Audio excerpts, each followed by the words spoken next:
ఈరోజు మన వీడియోలో తల్లికి వందనం పథకం సంబంధించి మీ పిల్లల యొక్క పేరుతో మీ అకౌంట్లో అమౌంట్ మొత్తం పడుతుందో లేదో ఏ విధంగా చెక్ చేసుకోవాలో తెలుసుకుందాం మనం. దానికి గాను అధికారిక వెబ్సైట్ యొక్క లింక్ నేను డిస్క్రిప్షన్లో ఇవ్వడం జరుగుతుంది.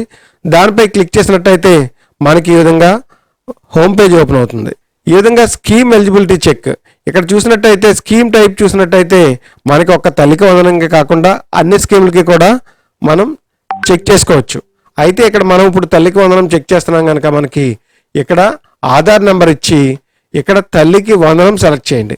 అదే విధంగా ఒకసారి చూద్దాం మనం.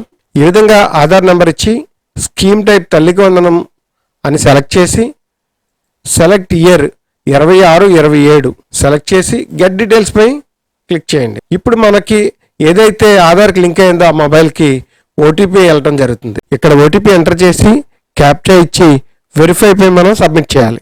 ఈ విధంగా మనం ఓటీపీ ఇచ్చి మనం ఎంటర్ చేసినట్టయితే మనకి డీటెయిల్స్ అన్ని ఇక్కడ కనిపిస్తాయి. అక్కడ ఉండే ఫ్యామిలీ యొక్క డీటెయిల్స్ కూడా మీకు మొత్తం కనిపిస్తాయి. ఫ్యామిలీ మెంబర్స్ యొక్క డీటెయిల్స్ అన్ని కూడా ఇక్కడ కనిపిస్తాయి. మొబైల్ నెంబర్స్, అలాగే మీకు ఉండే wet land, dry land, urban property, అలాగే వెహికల్స్ ఏమైనా ఉన్నట్టయితే వెహికల్స్, అలాగే ఎంప్లాయ్మెంట్, అలాగే గవర్నమెంట్ కేటగిరీ, అలాగే డిసిగ్నేషను, మీలో ఎవరైనా సరే ఇన్కమ్ ట్యాక్స్ పే చేస్తున్నట్టయితే ఎస్ఆర్ నో ఉంటుంది.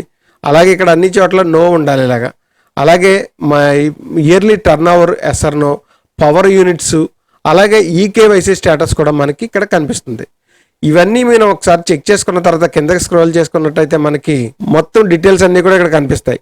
మనకి ఏంటంటే ఇన్కమ్ ట్యాక్స్, అలాగే dry land, wet land, energy, transport, urban property, employee category ఇవన్నీ కనిపిస్తాయి. వీటిలన్నిటిలో ఏదైనా సరే మీకు కండిషన్ సాటిస్ఫై కాకపోతే మీకు తల్లికి వందనం పడకపోవచ్చు. అయితే ఇక్కడ చివరిన వ్యాలిడేషన్ స్టేటస్లో ఇక్కడ మనకి సాటిస్ఫైడ్ అని ఉంటుంది. అన్నిట్లు కనుక సాటిస్ఫై అని ఉన్నట్టయితే కనుక మీకు తల్లికి వందనం జమ అవుతుంది. ఇది గమనించండి. ఒకసారి ఇక్కడ వ్యాలిడేషన్ స్టేటస్లో అన్నీ కూడా సాటిస్ఫై అని ఉండాలి.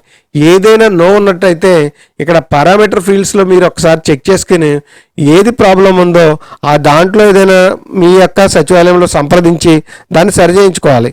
ఉదాహరణకి ఎనర్జీ ఎక్కువ వస్తుంది, మీరు కరెంటు తక్కువ కాలుస్తున్నారు అనుకుందాం.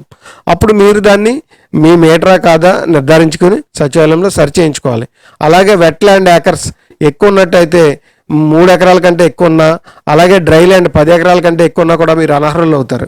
అది సాటిస్ఫై కాకపోతే కనుక అర్హతను బట్టి మీరు సచివాలయంలో మీరు సరిచేయించుకుని మీరు అర్హత పొందొచ్చు. ఈ విధంగా మనం తల్లికి వందనం యొక్క పథకానికి అర్హత సాధించవచ్చు. మీరు అర్హులో కాదో తెలుసుకోవచ్చు. ఈ వీడియో నచ్చితే లైక్ చేయండి, షేర్ చేయండి, సబ్స్క్రైబ్ చేయండి. Thank you.